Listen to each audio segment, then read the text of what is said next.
बिस्मिल्लाहिर्रहमानिर्रहीम।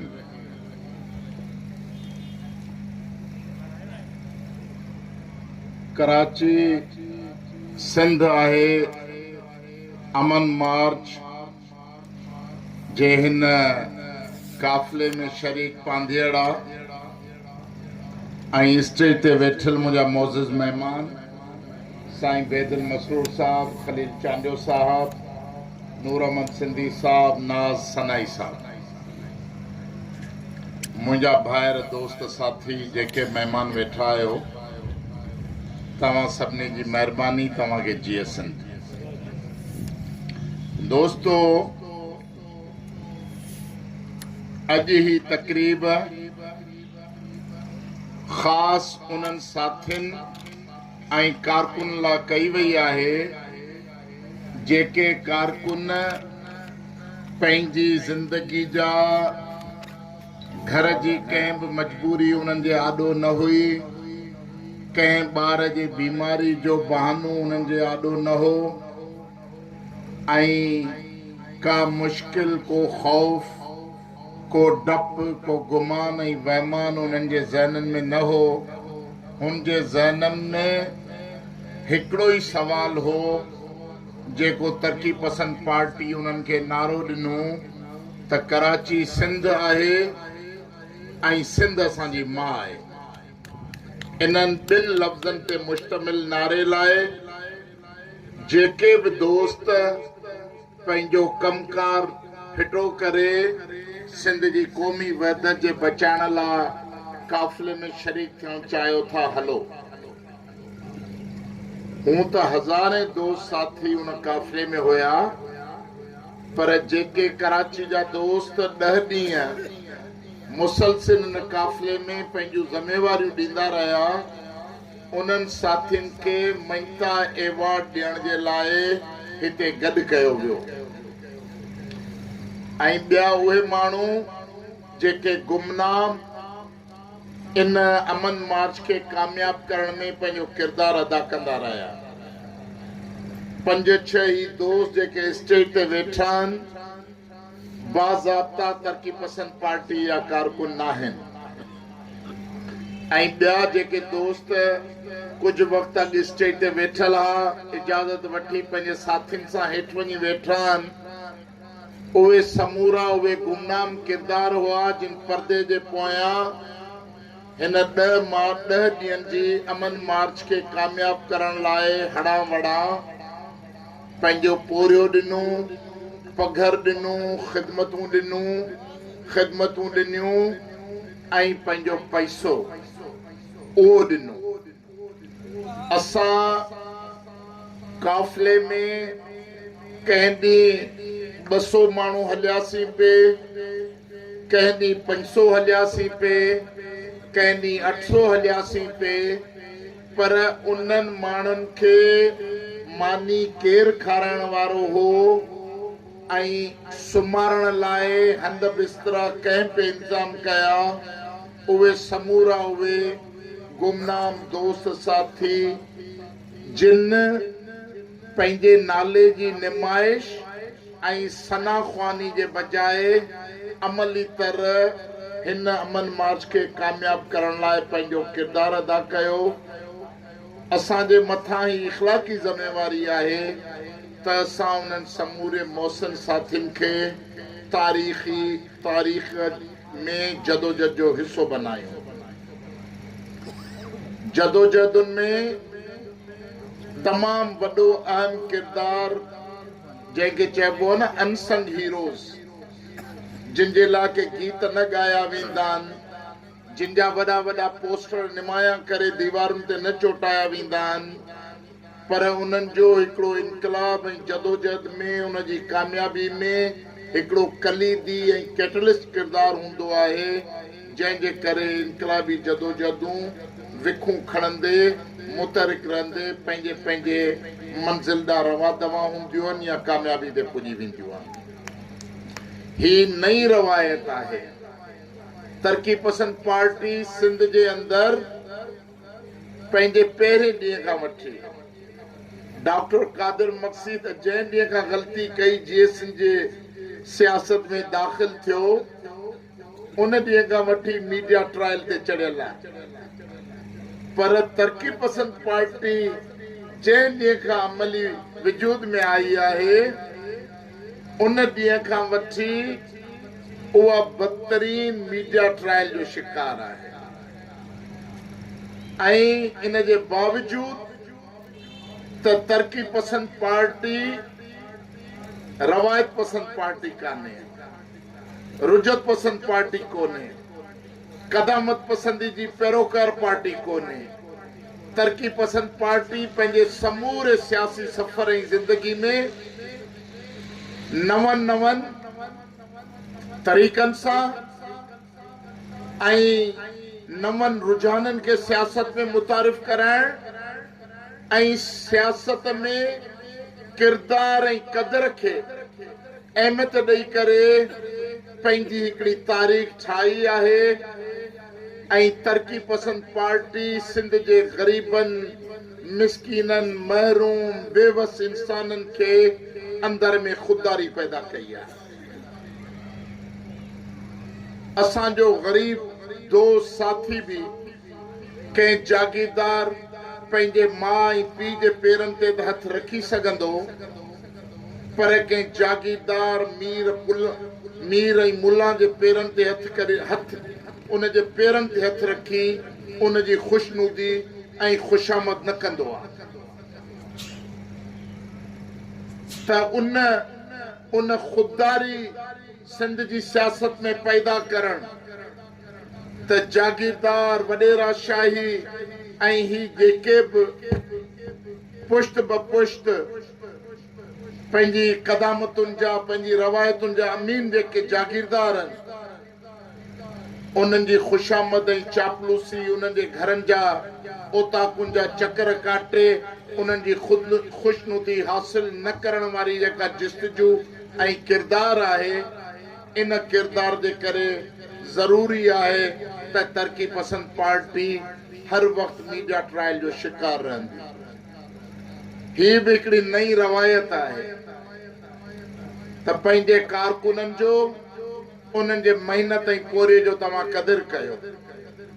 18 अक्टूबर ते बेनज़ीर भुट्टो शहीद जे काफ़िले में हिन कराची जे कारसाज़ जे मैदान ते 200-250 माण्हुनि जा ज़िंदा जिस्म गोश्त जा टुकड़ा थी पंहिंजी सुञाणप विञाए वेठा।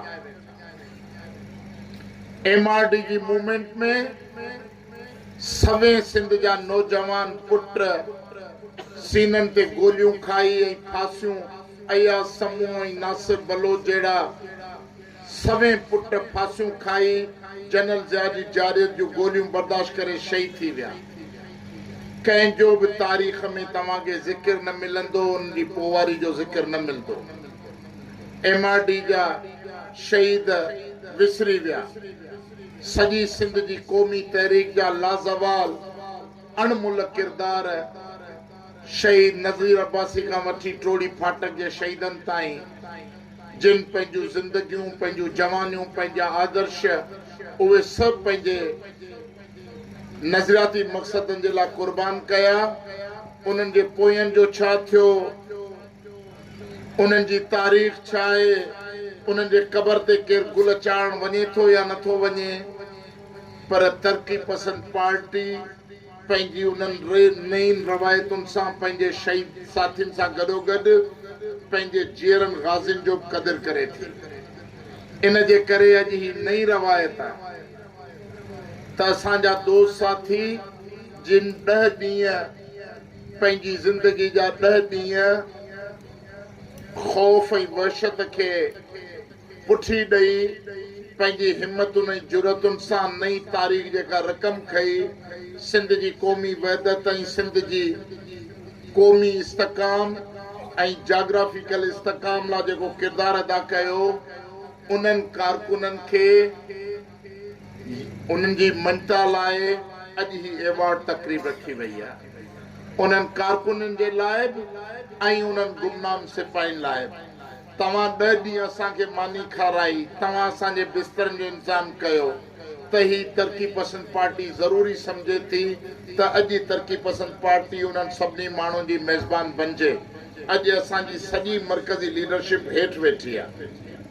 असांजा महिमान मोज़िज़ महिमान अॼु स्टेज ते वेठा आहिनि ऐं अॼु असीं तव्हांजा मेज़बान आहियूं, तव्हीं असांजा महिमान आहियो। जेके बि कारकुन दोस्त आहियो, असीं तव्हांजे ज़िलनि में अचूं था त तव्हां पंहिंजी दिलि कढी असांजी ख़िदमत लाइ पेश कंदा आहियो। अॼु इहे सभु मर्कज़ी उहिदेदार ऐं साथी अॼु पंहिंजे हथनि सां तव्हांखे आजाणूं ॾेई तव्हांखे मानी पेश कनि था, तव्हांजी ख़िदमतुनि खे साराइनि था। इहो तरक़ी पसंद पार्टी पंहिंजी सियासी जदोजहद अमल में नई रवायत जो बुनियाद विझी अॻिते वधी रही आहे। मां तव्हांखे साराहियां थो, तव्हांजी जदोजहद ऐं तव्हांजी क़ुर्बानीनि खे साराहियां थो। तव्हांखे यादि आहे त जॾहिं असां ही ऐलान कयो त असीं जॾहिं MQM जे तरफ़ां ॿ ॻाल्हियूं साम्हूं आयूं, मुंहिंजो हिकिड़े लम्हे लाइ बि इहो गुमान कोन्हे, भले पिंडी ऐं इस्लामाबाद वारा हुक्मरान उन्हनि वटि को आबे ज़मज़म जो पाणी हुजे ऐं 35 साल कराची जे शहर में दहशतगर्दी कंदे बैन अल-अक़वामी आका जी पघार ते पलजंदड़ समूरा MQM दहशतगर्द जिन बेगुनाह इंसाननि जो हज़ारा इंसाननि जो हिते क़त्लेआम कयो आहे शहरनि में, उन्हनि खे तव्हां आबे ज़मज़म सां वेंझारे ऐं MQM पाकिस्तान जो नालो ॾेई तव्हां वज़ारतुनि में विहारे छॾियो।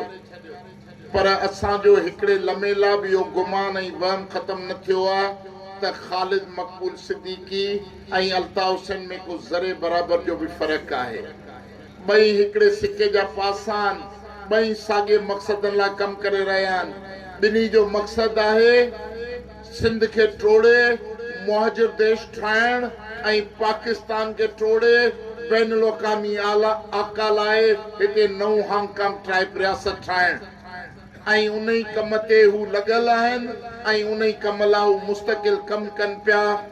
सिंध खे पाकिस्तान खे जेको ख़ुदा ताला ही सामुंडी पट्टी ॾिनी आहे, जेका सॼी दुनिया सां पाकिस्तान के ॻंढण जो बुनियादी ज़रियो आहे, उन ज़मीन खे हू लैंडलॉक ज़मीन अफ़गानिस्तान वांगुरु लैंडलॉक करे सॼी बैन अल-अक़वामी अच वञ सां ऐं रसद सां ख़तमु करे टोड़े ख़तमु करण था चाहिनि। उन लाइ हू ॾींहुं राति कमु कंदा रहनि था। तव्हां भले अल्ताफ़ हुसैन नीम पागलनि वांगुरु नेट ते तकीरूं कंदो रहे, नवां नवां फ़लसफ़ा पेश कंदो रहे, पर हुननि खे जेको नस्ल परस्त हिंदुस्तान खां मुंतकिल थींदड़ हिते आबाद थींदड़ माण्हू आहे, जेको पंहिंजो पाण खे अॼु बि मुहाजिर जे नाले सां शनाख़त थो कराए। असां चऊं था तव्हीं सिंधी आहियो, तव्हीं मोहन जे दड़े जा वारस आहियो, तव्हीं असांजा भाइर आहियो, अचो त पाण गॾिजी हिन सियासी सफ़र खे, हिन तारीख़ी सफ़र खे जारी रखूं। हू चवनि था नहीं, हम तो मुहाजिरीन हैं, हमने कौम बना ली, अब हमें वतन बनाएंगे। जेके माण्हू इन क़िस्म जूं ॻाल्हियूं कनि था, उहे न पाकिस्तान जा वफ़ादार आहिनि न वतन जा वफ़ादार आहिनि। हू केॾा बि रूप इख्तियार कनि। जनरल परवेज़ मुशर्रफ जे दौर में अल्ताफ़ हुसैन बि मजबूरी खां सिंधी टोपी पाती हुई। सिंधी टोपी पाए ऐं लतीफ़ जा आॾा उबदा शेर पढ़ी सिंध जे समूरनि दानश्वरनि अदीबनि साफ़िन खे प्रेस क्लबनि ते घुराए सिंध जे वफ़ा जा वचन कंदो हो। पर सिर्फ़ STP हुई जेका उन्हनि जी मकारी में न आई हुई। STP चयो त अल्ताफ़ हुसैन तो मथे में सिंधी टोपी पाती आहे, पर तहसुब ऐं नफ़रत जो मुहाजिरत जो पैजामो तुंहिंजे जंगुनि में पातल आहे, तो अञा उहो पैजामो लाइ फिटो न कयो आहे। पोइ तव्हां ॾिठो त अरबाब रहीम जे हुकूमत में जनरल परवेज़ मुशर्रफ जे दौरान जेके कराची मां कानून साज़ी थी, उहा सभु तव्हांजे साम्हूं आहे। जिन जिन क़ौम परस्तनि 90 सां इताद करे उन्हनि खे अल्ताफ़ हुसैन खे वॾो क़ौमी सरमाएदारनि जो नुमाइंदो ऐं क़ौमी आज़ादी जो ओञाण करे पेश कयो पिए। सिंध असेंबली बिल पास कयो त कराची यूनिवर्सिटी में बाजोड़ ऐं सवा जे माण्हू खे दाख़िला मिली सघे थी, पर बदीन ऐं छटे जे माण्हू खे दाख़िला न मिलंदी। कंदकोट ऐं कश्मीर वारे खे दाख़िला न मिलंदी। मल्टीनेशनल कंपनी कराची में जेका कमु करे थी, तेल कंपनी आहे, ऑटोमोबाइल कंपनी आहे, गैस कंपनी आहे, जेका भी मल्टीनेशनल कंपनी आहे उहा जंहिंजो हेडक्वार्टर कराची में आहे, भले उहा तेल बदीन में कढंदी हुजे, टंडू मोहम्मद खान में कढंदी हुजे, सेवण या चूंडको में कढंदी हुजे, उन मल्टीनेशनल कंपनी में नौकरी सिर्फ़ कराची जे डोमिसाइल वारे माण्हू खे मिलंदी। कराची जे डोमिसाइल वारे माण्हू खे मिलंदी, ॿराड़ी जे कंहिं डोमिसाइल वारे खे न मिलंदी। उन ई ज़माने में तव्हांजी ज़मीनुनि जी बंदरबान थी। डिफेंस के 11,000 एकड़ जमीन, DHA सोसाइटी के तेसर टाउन के 25,000 जमीन, स्पोर्ट्स सिटी 6,000 एकड़ जमीन, एजुकेशन सिटी, छो जो ये सब जे सब यो गवर्नर इशरत बाद उन जमाने जो हिकिड़ो किरदार हो ऐं उन जी अॻुवाणी में इहो सभु कुझु थी रहियो। सिंध जी ज़मीनुनि जी बंदरबान ऐं ज़रदारी पीपल्स पार्टी त अची बहरिया टाउन वारनि खे 16,000 एकड़ ज़मीन ॾिनी, पर उन खां अॻे जेके ज़मीनुनि जी बंदरबान थी, ही स्पोर्ट्स सिटी, ही MDA, ही एजुकेशन सिटी, ही तेसर टाउन जी घटि में घटि 34-35,000 एकड़ ज़मीन जेका आहे कराची जी गिड़काए ऐं हिननि माफ़ियाउनि खे ॾिनी वई ऐं उन सॼी माफ़ियाउनि जी बेनिफिशरी अल्ताफ़ हुसैन, इशरतुल इबाद, बाबर गौरी ऐं इहे जेके बि हुआ, इहो वसीम अख्तर, इहो मुस्तफ़ा कमाल, इहे उन ज़माने जा जेके बि करता धरता किरदार हुआ, उहे सभु जो सभु उन जा बेनिफिशरी हुआ ऐं अरबन डॉलरनि जे हिसाब सां सिंध जो नाणो उहो जेको सो ओॾे मुंतकिल थियो ऐं इहो इन जे करे मुंतकिल थियो त जीअं सिंध जी तक़सीम लाइ ऐं मुआजिर देश ठाहिण लाइ हू ॾींहुं राति कमु कंदा रहनि, ॾींहुं राति कमु कंदा रहनि। मां ऑपरेशन इख़्तियारियुनि खां इहो पुछणु चाहियां थो त तव्हां MQM जे ख़िलाफ़ ऑपरेशन कयो, तव्हां केतिरा हथियार बरामद कया आहिनि? मुंहिंजो मोहतात अंदाज़ो आहे त कराची में घटि 2 लख ऑटोमेटिक हथियार मौजूद आहिनि। नेटो जा हथियार काॾे विया, कंटेनर काॾे विया ऐं 40 साल मुशरफ जे दौर में घटि 35 खां 40,000 ऑटोमेटिक हथियारनि जा लाइसेंस MQM जे माण्हुनि खे मुहैया कया विया, जंहिंमें G3, कलाशनकोफूं ऐं ॿिया SMGs, ऑटोमेटिक राइफलूं, पिस्टल, उहे सभु जो सभु हिननि खे ॾिना विया हुआ। त उहे सभु काथे आहिनि, कहिड़े तहखाननि में आहिनि? ऑपरेशन अथॉरिटीज़ त वधि में वधि जेकॾहिं मां 10 सालनि जो काथो ॻणियां त वधि में वधि 2-2,500-4,000 हथियारनि खां वधीक बरामद न थिया आहिनि। इहे हथियार कराची में छाजे करे अञा मौजूद आहिनि? छा असां सम्झूं त सिर्फ़ क़िबले दुरुस्त करण लाइ उन्हनि खे नक में नथेली विझी वई आहे, बाक़ी अञा उन्हनि जो जेको मुल्की ऐं आलमी कमु अञा सौंपियल आहे उन ते अञा ताईं उन्हनि जी ड्यूटी लॻल आहे। असां ही अमन मार्च जो ऐलान कराची में 2 सबबनि जे करे कयो।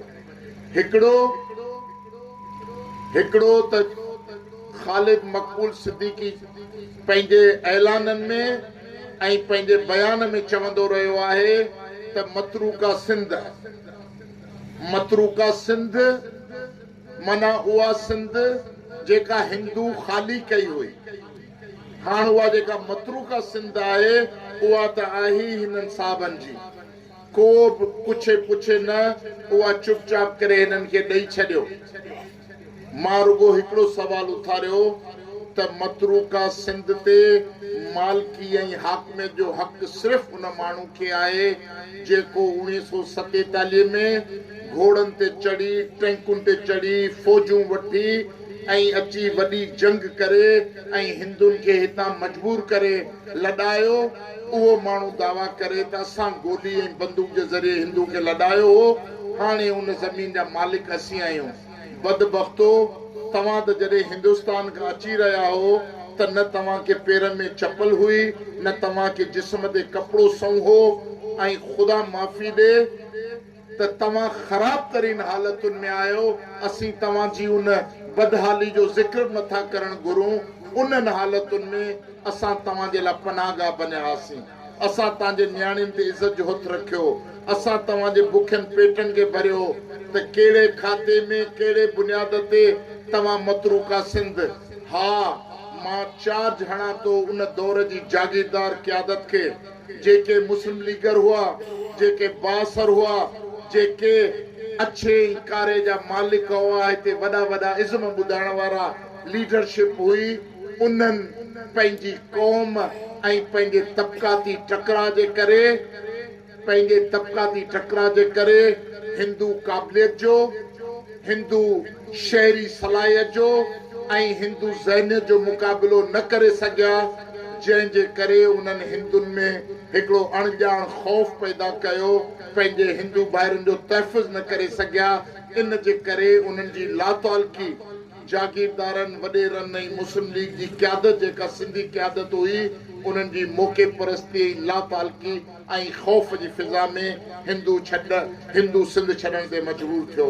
कंहिंजे बि तोब ऐं तलवार खां डिॼी हिंदू सिंध न छॾियो, जो तव्हां अॼु मतरूका सिंध करे ऐं सिंध जी पार्टनरशिप ते ज़ोर ॾियो था। ऐं ॿियो इहो त ही कानून जो वज़ीर फरूख नसीम, जंहिंजे लाइ इमरान ख़ान साहिब सर्टिफिकेट जारी कयो त ही इंतिहाई महज़ब तरीन माण्हू आहिनि मुंहिंजी काबीना जा, उन आइनी बुनियादनि ते मश्किरियूं सिंध सां शुरू कयूं। किचरो नथा खणी सघो, 149 लॻायो, डायरेक्ट इस्लामाबाद अचे कराची जो कंट्रोल वठे, उहा नाकाम थी वई। त वरी 239 खे अमेंड कयो त जीअं सिंध असेंबली जा इख्तियार ख़तम करे वफ़ा खे इख्तियार मुंतकिल कयो त इस्लामाबाद मां वही इंतज़ामी सूबनि जो चार्ट अचे ऐं वही जेको मादरे वतन आहिनि, तारीख़ी मादरे वतन, उहे तक़सीम थी वञनि। जॾहिं असां सम्झो त मुल्क जो वज़ीर आज़म, नीम पागल वज़ीर आज़म इमरान ख़ान, उहो इन्हनि दहशत गर्दनि खां एॾो मुतासिर आहे, जेको चवे थो त हिननि जहिड़ा मज़हब कोन्हनि, ऐं हू आइनी अटकलूं ॻोल्हे ऐं कराची खे धार करण लाइ, सिंध खे तक़सीम करण लाइ आइनी अटकलूं ॻोल्हनि पिया, त जेकॾहिं असां वक़्त सिर सिंधी अवाम में सुजागी पैदा न कई ऐं इस्लामाबाद जे हुक्मराननि जा जेके कन न खोलियासीं, त किथे ईअं न थिए त बेवकूफ़ी ऐं सादगी में इहो बिल अमेंड थी वञे, असेंबली में पास थी वञे, ऐं पोइ असांखे सिंधी माण्हुनि खे तारीख़ जी हिकिड़ी वॾी जंग विड़णी पइजी वञे। इन जे करे ज़रूरी आहे त वक़्त खां अॻे ख़बरदार क़ौम खे ख़बरदार करण जी ज़रूरत आहे ऐं दुश्मन खे ललकारण जी ज़रूरत आहे। जॾहिं मां इहो ऐलान कयो त तव्हांखे ख़बर आहे त फ़तवाउनि जा तीर शुरू थी विया, छो जो डॉक्टर कादिर मक्सी कंहिं 90 जो सलामी न आहे। डॉक्टर कादिर मक्सी सिंध में कंहिं इक़्तिदार परस्त पार्टी जो सलामी न आहे, कंहिं जागीरदार अपने जागीरदार जे दरवाज़े ते वेही, ओताक ते वेही राति जो पेक हणी मस्ती में झूमी जीएसनि जा नारा हणण वारनि मां न आहे। डॉक्टर कादिर मक्सी सिंध जे अंदरि ग़रीब, पोरियत, मज़दूरनि जे ॿारनि खे गॾु करे सिंध में समाजी मुआशरती इनकलाब ऐं तब्दीली आणणु चाहे थो, जंहिंसां ग़ुलामी जो ख़ात्मो अचे, ज़िलतुनि जो ख़ात्मो अचे, रुजत पसंदी जो ख़ात्मो अचे ऐं क़दामत पसंदी ऐं अक़ीदे परस्ती जो ख़ात्मो अचे। उन्हनि सभिनी मनफ़ी रुझाननि जे ख़ात्मे जे लाइ पहिरियों इंसान जो पंहिंजी ज़ात में बावकार हुजणु ऐं ख़ुददार हुजणु ज़रूरी आहे। तव्हां ख़ुददारी कयो, ॻाट ऊचो करे हलो, इन जो मक़सदु कोन्हे त तव्हां ॿिए खे धिका ॾेई गारियूं ॾियो, तव्हां कंहिंखे थुॾा हणो, कंहिंजी तज़लील कयो। जॾहिं इंसान पंहिंजे अंदर में बावकार थींदो आहे त हू पाण सां गॾु हलंदड़नि जो बि ओतिरो ई वकार, ओतिरी इज़त ऐं अहमियत करणु ॼाणंदो आहे ऐं उन्हनि में उहो जज़्बो ऐं हौसलो पैदा करे सघंदो आहे। कादिर मक्सी एसटीपी तारीख़ में इहो कमु सरअंजाम ॾेई रही आहे। एसटीपी तारीख़ में इहो कमु सरअंजाम ॾेई रही आहे। असांखे कंहिं फतवा जी ज़रूरत कोन्हे। असां सिंध बचाइण लाइ हिकिड़ी ॻाल्हि कईसीं, फतवाऊं जारी थी वयूं।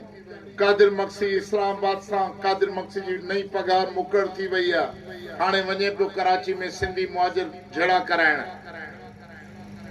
कादिर मक्सी सिंधी मुहाजिर झेड़ा करे पंजाबी ऐं सिंधी तज़ाद, जेको पंजाबी साम्राज्य ऐं सिंधी तज़ाद खे कमज़ोर करे ऐं नस्ली तज़ाद पैदा कराइण लाइ पियो वञे। ऐं अलाह जे छा छा क़िस्म जूं फतवाऊं जारी थियूं। मां चयो इन्हनि जो हिकिड़ो ई जवाबु आहे, हिकिड़ो ई जवाबु आहे त जॾहिं डॉक्टर कादिर मक्सी पंहिंजे बाग़ैरत साथियुनि सां कराची जे घटियुनि में दाख़िल थींदो, ऐं इहो बि चयो वियो त किथे ईअं त कोन्हे कारकुननि खे माराए पंहिंजो पाण जो कद वधाइण शुरू थो कयो वञे। मूं चयो ही अमन मार्च आहे, कराची सिंध अमन मार्च। ऐं कराची सिंध अमन मार्च कंहिं उज़ैर बलोच जे अॾे खां शुरू न पई थिए जो असांखे ख़ौफ़ हुजे त के निकापोश अची गोलियूं हणी ऐं राइला ग़ज़ाला बतूल सिद्दीकी जहिड़ियूं बहादुर न्याणियुनि खे रोड ते क़तल कंदा। ही मार्च सिंध जे ॻोठनि खां शुरू थिए थी, जंहिंजी शुरूआत गगर फाटक कराची ऐं ठटे जे बॉर्डर खां, गगर फाटक खां सिंधी टोपी पटके अजरक वारनि जी अमानतदारी खां शुरू थींदी। ऐं पोइ जॾहिं इहे 10 ॾींहं मार्च जा पूरा करे ऐं जॾहिं हिकिड़ी गोली बि कान हलंदी, कंहिंखे थप्पड़ बि कान लॻंदी, कंहिंजो गाॾो बि ऊंधो कोन थींदो, इहो ई मुंहिंजो अमल उन्हनि सभिनी उफ़ा साज़नि लाइ हतमी जवाबु हूंदो ऐं पंहिंजे शर्म में ॿुॾी मरंदा। पर मूंखे ख़बर आहे त शर्म बरम जी ते रवायत कोन्हे, न शर्म जी रवायत आहे न हक़ीक़त पसंदी जो को रस्तो आहे। छो जो हिकिड़ा माण्हू कम ई इन सां लॻल आहिनि। छा बि थी पवे डॉक्टर कादिर मक्सी जी तहरीक, अॼु पाण वेठा आहियूं, आहे को मीडिया जो माण्हू, को सिंध टीवी, को महरान टीवी, को आवाज़ टीवी, को बी टीवी, को जियो, को जंग, को फलानी आहे को? ये पंजा पाण में वेठा कचहरी करियूं।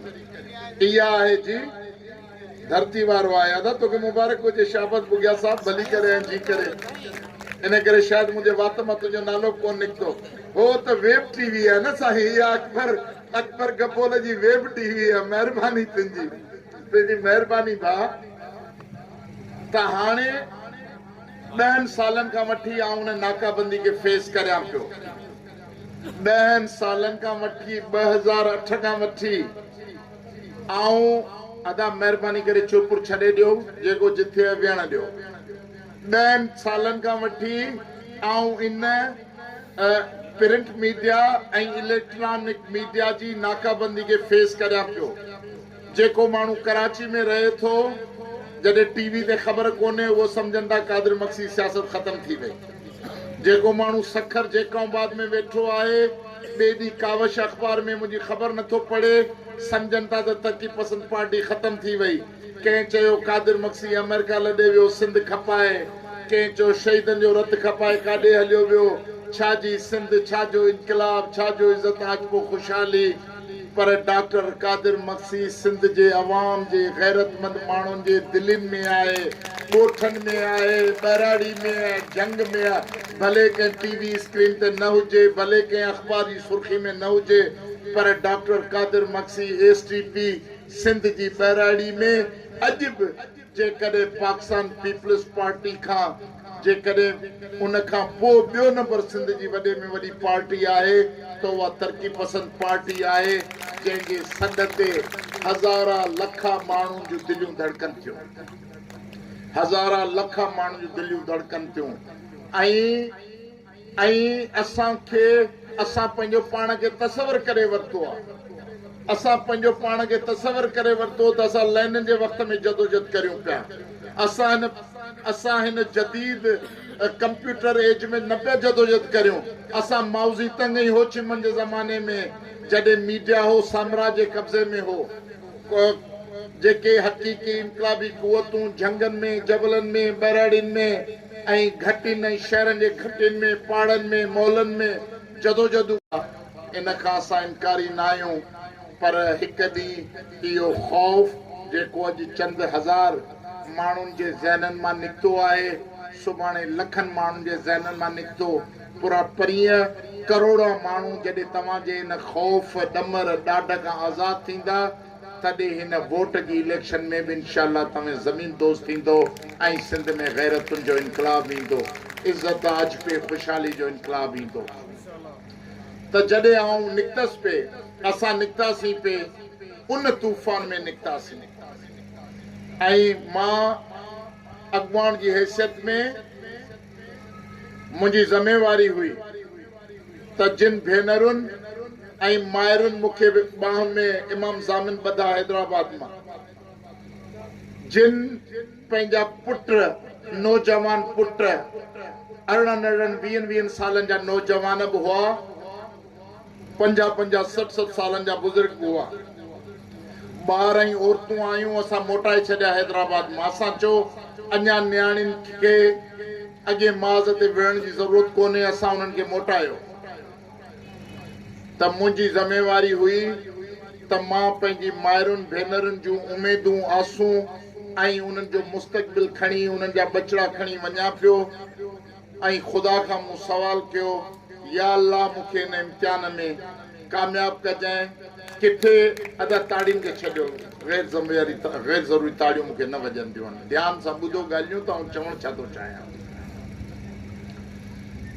मूंखे इन इम्तिहान में साबित कदम रखजांइ। किथे ईअं न थिए का छुड़वागी थिए ऐं मूंखे क़ौम जे आॾो शर्मिंदा थियणो पवे ऐं ही जेका प्रोपेंडाबाज़ ब्रिगेड जेका वेठी आहे, किथे उन्हनि खे हो जमालो ते झुमर हणणी न पवे त ॾिठो कादिर मक़सद छा थियो। असांजे इन सॼे मरहले में ही हज़ारा बिरादरी जा माण्हू वेठा आहिनि, राज मोहम्मद ऐं उन्हनि सां गॾु। असांजे इन काफ़िले खे रुगो सिंध जे माण्हुनि, सिंधी ॻाल्हाइण वारनि इस्तक़बाल कोन कयो, पश्तो ॻाल्हाइण वारनि असांजो इस्तक़बाल कयो। उर्दू ॻाल्हाइण वारो ई हसन मक्सी वेठो आहे हिते, जंहिंखे अवॉर्ड मिलियो आहे, वेठो आहे। जॾहिं आउं ज़िले ओल में वियोसि, 50 खां 60 औरतूं ऐं 100-150 उर्दू ॻाल्हाईंदड़ माण्हू, जेके 80 सालनि खां वठी 17-18 सालनि जा नौजवान हुआ, उन्हनि न्याणियुनि जे अखियुनि में ॻोड़ा हुआ ऐं उन्हनि न रुगो असांजे काफ़िले खे आजा कयो, असांजे काफ़िले में शरीक रहियूं। बलोच हुआ, बलोची ॻाल्हाईंदड़ बलोच, हूअं त समूरा सिंधी असां सभु बलोच आहियूं, पर बलोची ॻाल्हाईंदड़ बलोच लियारी जे अंदरि, मलीर जे अंदरि, जिथे जिथे बलोच आबादियूं हुयूं, असांजा मेज़बान हुआ, जिन महिमाननि लाइ हंध बिस्तरनि जो इंतज़ाम कयो। त इहा असांजी तहरीक बिला तफ़रीक, रंग, नस्ल ऐं मज़हब जे, न शिया, न सुन्नी, न हिंदू, हिन असांजे सॼे काफ़िले खे हो ॾियारी जो फंक्शन हो, दीवान हिंदू, घटि में घटि 5000 माण्हू, उन्हनि जूं औरतूं ऐं मर्द वेठा उते। जेका मूं स्पीच कई उहा वायरल बि थी। त हू ॾियारी जे फंक्शन में असांजे काफ़िले खे ज़ोरी वठी विया त साईं हलो तव्हां असांजे कम्यूनिटी सां मुखातिब थियो ऐं मिलो। त इन तरीक़े सां अहसासु हुआ। ऐं हिकु ॾींहुं असांखे ही जॾहिं असां लियाकताबाद, नाज़िमाबाद ऐं न्यू कराची जो रस्तो वठी असां बलोच ॻोठ वञूं पिया मंगे पीर वारे पासे असांजो सिज लही वियो ऊंधे थी वई ही शाबाश मुजाहिदी ज़ाहिद विस्तड़ो वेठो आहे दोस्तो नाराज़ न थिजो त मां कंहिं दोस्त जो नालो थो खणा पांदियड़ जो ज़ाहिद विस्तड़ो इन लियाकत आबाद अज़ीज़ आबाद नाज़िम आबाद ऐं फेडरल बी एरिया में जंहिं जोश सां कराची सिंध आहे कराची सिंध आहे जा जंहिं जोश सां नारा हया ख़ुदा जी कसम मां ईमान सां चवां थो त मुंहिंजी दिलि में विसविसा ख़ौफ़ ऐं लर्ज़िश हुई त किथे को वाक़ियो न थिए पर मूंखे हिन दोस्त ते फ़ख़्रु थियो पिए पंहिंजे सभिनी दोस्तनि ते फ़ख़्रु थियो पिए त केॾी बेडपाई बहादुरी सां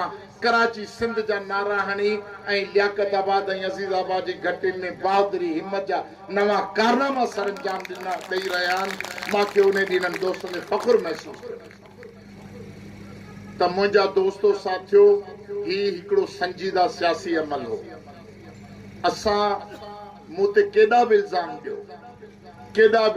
ॾियो मूंखे इल्ज़ामनि जी परवाह न आहे असीं त गुनाहगार आहियूं नबीन ते बि इल्ज़ाम ईंदा आहिनि नेल्सन मंडेला ते कोन आया यासिर अरफात ते न आया होचिमन ते न आया गांधी ते न आया दुनिया जो लेनिन ते न आया दुनिया जो कहिड़ो इनकलाबी आहे मौज़ी तंग ग़रीब खे त संदसि पार्टी मां मोतिल करे कढी छॾियो पार्टी वारनि कढी छॾियो दुनिया जा सभु इनकलाबी जेके हूंदा आहिनि उन्हनि ते इल्ज़ाम ईंदा आहिनि इल्ज़ाम ऐं सारा इहे गॾु हलंदा आहिनि हिकिड़ा माण्हू तव्हां सां मोहबतूं कंदा आहिनि तव्हांजी जानू निछावर कंदा आहिनि ॿिया तव्हां ते संगबारी कंदा आहिनि इल्ज़ाम हलंदा आहिनि तव्हां एजेंट आहियो तव्हीं गद्दार आहियो तव्हीं क़ौम खे गुमराह पिया कयो तव्हीं मारायो पिया कहिड़ो फ़र्क़ु थो पवे त इन खां घबराइण जी ज़रूरत न हूंदी आहे त ही जेके बि तव्हां इल्ज़ाम हणंदा रहो पर तरक़ी पसंद पार्टी पंहिंजे सियासी अमल में इंतहाई संजीदा ऐं ज़िम्मेवार सियासी पार्टी आहे असां ही त हिकिड़ो अमल हो पॉलिटिकल अमल हो वियासीं पंधु कयोसीं 96 जो ज़मानो 96 जो जॾहिं एमक्यूएम जो उरूज हो कराची में अब्दुल्ला शाह वज़ीर आला उन जो भाउ क़तल थी वियो उन जे जवाब में अल्ताफ हुसैन जो भाउ क़तल थियो कराची में रोज़ 10, 15, 20 बोरी बंद लाश उछलिया वेंदा रोडनि ते सिंधियुनि खे अगवा करे कुही टुकड़ा टुकड़ा करे बोरिया बंद लाश उछलिया वेंदा ख़ौफ़ जो समा हो उन वक़्त असां कराची में अमन मार्च कयो पूरो हफ़्तो जॾहिं आउं कराची प्रेस क्लब में पहुतसि त ईअं साफ़ी बूं करे मां ते चढ़ी विया अब्दुल्ला शाह के कहने पे आयो पीपल्स पार्टी के कहने पे आयो ये है वो है फलाना अल्लाह जे छा जो छा पर उन्हनि ॾींहंनि में बि असांजो ज़ोर इहो हो त उर्दू ॻाल्हाईंदड़ जेका बि आबादी आहे उहा एमक्यूएम जे ख़ौफ़ खां निकिरे ऐं ही जेको आहे बोरी बंद लाश उछलण जो सिलसिलो इहो कराची में बंदि थिए बाबा भिट वियासीं हाक्सबे वियासीं मनोड़े वियासीं कोरंगी उन वक़्त में ईअं हलंदो हो जो एमक्यूएम अज़ीज़ आबाद वारा हक़ीक़ी जे डप खां कोरंगी न वञी सघंदा असां वञी उते जीएस जा नारा हयासीं ऐं ही गुलशन इक़बाल ऐं फेडरल बी एरिया में न वञी सघंदा असां वञी उते सिंधी नारा हयासीं अल्लाह ताला असांखे उन में बि कामयाबु कयो असांजी उन अमन मार्च खां पोइ कराची जे अंदरि बोरी बंद लाश अचण बंदि थिया कराची में अमन जी फिज़ा जो आगाज़ थियो त ॾुखी तरीन हालतुनि में साबित कदमी सां बि पंहिंजे क़ौमी अज़ीम तरीन मक़सदनि लाइ कमु कंदड़ इहे आम माण्हू पघारदार न करे सघंदा आहिनि मां तो कंहिंखे ॾियां 5,000 थो ॾियां भला मूंखे 2 किले ते टमाटो हणण ॾे मां जूडो कराटे जो माहिर आहियां चवां थो तोखे लख ॾियां थो हिकिड़ो मुंहिंजो पंच बर्दाश्त करे वञ जीअरो रही में त लख तोखे आयो पैसनि ते गैरतुनि जा कम न थी सघंदा आहिनि ज़लालतुनि जा कम थी सघंदा आहिनि पंहिंजा ज़मीर विकिणी सघिबा आहिनि, पंहिंजी ज़ात जागीरदारी विकिणी सघिबी आहे। बाक़ी गैरतुनि जा कम अंदरि जे अहसासनि, ज़िमेवारियुनि ऐं तारीख़ी घुर्ज जो अंदाज़ो रखंदड़, तारीख़ी घुर्ज खे सम्झंदड़ सियासी अॻुवाण ई करे सघंदा आहिनि। ही त अमन मार्च हिकिड़ो पीसफुल हो। असां त जॾहिं जंग जो मैदान हो, 88-90 में जंग जो मैदान हो, हे मुंहिंजा क्लास फेलो वेठा आहिनि, हे मुनीर मेमण वेठो आहे, हे लुत्फ़ उकेली वेठो आहे, हे मूंसां गॾु ॿारपण में असां गॾु गुज़ारिया आहियूं। पुछो दफ़ा मुंहिंजो गबो ॾाढो सियासत में हो, मां कॾहिं के मुनीर अञा असां में सियासी हो, हे मुनीर जेको असांजो सियासी उस्ताद सियासी हो, पर असीं त रुगो रांदि जे बिले हुआसीं। ऐं मुंहिंजा घणा दोस्त हुआ ई मुहाजिर पंजाबी, सिंधी में मुंहिंजा दोस्त रुगो इहे क्लास फेलो हुआ, बाक़ी सभु मुंहिंजा जेके दोस्त उहे हुआ जिन सां क्रिकेट खेॾंदो, जिन सां जूडो कराटे खेॾंदो, मौज मस्ती में ज़िंदगी गुज़ारींदो, मुंहिंजा उहे हुआ। त उन वक़्त में असां ज़िंदगी कीअं गुज़ारी? हा, असीं पोरियतनि जा पुट आहियूं, मूं कॾहिं बि इहो इन खां इनकार न कयो। हा, मुंहिंजो पीउ पोरियत आहे, मुंहिंजी माउ हारियाणी आहे, पर मां कॾहिं बि कंहिंखां पिनी ईअं मानी कोन खाधी आहे। असांजे माइटनि मज़दूर हूंदे असीं पंहिंजे माइटनि जा आइडियल ॿार हुआसीं। असांखे शहज़ादनि वांगुरु पालियो आहे, शहज़ादनि वांगुरु पालियो आहे, ऐं असांजी पूरी किरदार साज़ी कई आहे, किरदार साज़ी कई आहे। जो असां जॾहिं जंग जे मैदान में बि कंहिं उते असां पंहिंजी न्याणी जा उघाड़ा लाश ॾिठा हैदराबाद में, जेके जामशोरे हैदराबाद में रहंदड़ माण्हू हुआ, न्याणी जा उघाड़ा लाश, छातियूं कटे लाश असां ॾिठा हैदराबाद जे घटियुनि में। पर जॾहिं असां मज़ामत लाइ पंहिंजे दफ़ा लाइ वियासीं त असां कंहिं बि उर्दू ॻाल्हाईंदड़ मुहाजिर औरत जे मथे तां रोब कोन लाथो, कंहिं न्याणी खे ॿाह खां झले बेइज़त बि कोन कयो। असां सिर्फ़ु पंहिंजे मक़सदनि सां, पंहिंजे दफ़ा सां मक़सद रखी पंहिंजे पाड़नि, गलियुनि, घरनि, पाड़नि, न्याणियुनि जी इज़तुनि जी हिफ़ाज़त जो कमु सर अंजाम ॾिनो। जॾहिं उन जंग में असां पंहिंजो होश ख़ता करे का बदइख़लाक़ी कोन कई त आम ॾींहंनि में कीअं थी सघे? मुंहिंजा भाउ, तव्हां सॼी उमिरि जा समूरा इल्ज़ाम असां ते मड़े छॾियो। असांखे परवाह न आहे, छो जो असीं सम्झूं था त सच, सुकरात जहिड़ो फिलासफर सच जो साथ ॾियण लाइ ज़हर जो प्यालो पी सघे थो। डॉक्टर कादिर मक्सी भला 5-10 जेकॾहिं इल्ज़ाम खणी वञे, बड़ी ख़ैर आहे। मूंखे ख़ुशी थी, रहमतुल्लाह मान्योटी इहो हिकिड़ो मिड़ी मुजाहिद थींदो आहे। खलील चांडियो कॾहिं कॾहिं हिमत कंदो आहे, साईं नूर अहमद सिंधी ऐं नाज़ वारा इहे बि हिमत कंदा आहिनि कॾहिं कॾहिं। त नूर खलील मान्योटी साहब लिखियो